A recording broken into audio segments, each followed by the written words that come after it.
राष्ट्रीय स्वयंसेवक संघ यानी कि आरएसएस को बैन कर देना चाहिए। जानते हैं क्यों? क्योंकि आरएसएस के स्वयंसेवक एक ऐसे मिशन पर निकले हैं जो अगर सक्सेस हो गया तो पूरे समाज को बदल कर रख देंगे।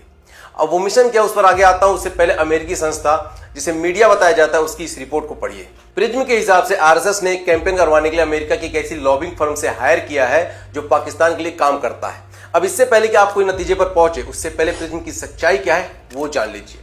देखिए, प्रिज्म कोई न्यूज मीडिया नहीं है, बल्कि इसका जन्म हुआ था डेली कॉज से, जिसका काम है लेफ्ट लॉबी यानी कि वामपंथी नेताओं के लिए चुनावी जमीन तैयार करना। और इन संस्थाओं को पैसा आता है जॉर्ज सोरोस की open society foundation, Ford foundation, MacArthur और एक्ट ब्लू से।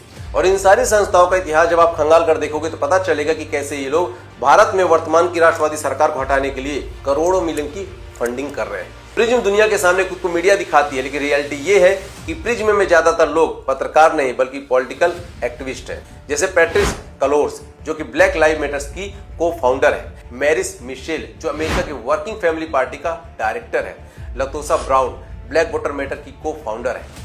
और ये सभी कोई रिसर्चर नहीं बल्कि लेफ्ट लॉबी और उनकी विचारधारा को आगे बढ़ाने वाले एक्टिविस्ट हैं। और प्रिज्म की रिपोर्ट को जब आप गहराई से पढ़ेंगे तो पता चलेगा कि उसने आरएसएस पर रिपोर्ट करने के लिए जिन लोगों के बयान लिए वो पहले से ही एंटी इंडियन है, जैसे कि बेन फ्रीमेन, राकिब नायक और ऑड्रे ट्रसक। और इन तीनों की लिंक पाकिस्तान में हुए भारत विरोधी कैंपेन, मिशनरी और भारत विरोधी बयानों से जुड़ा हुआ है। आप लोगों को लग रहा होगा कि अमेरिका की मीडिया को आरएसएस को बदनाम करने में इंटरेस्ट क्यों है, तो सुनिए।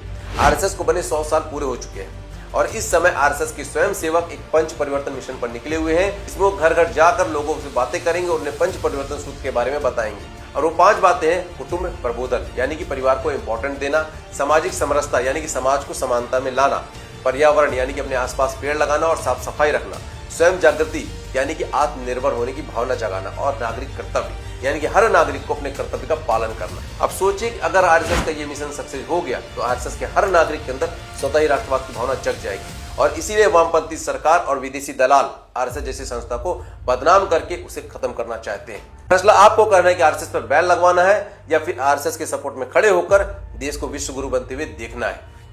जय हिंद।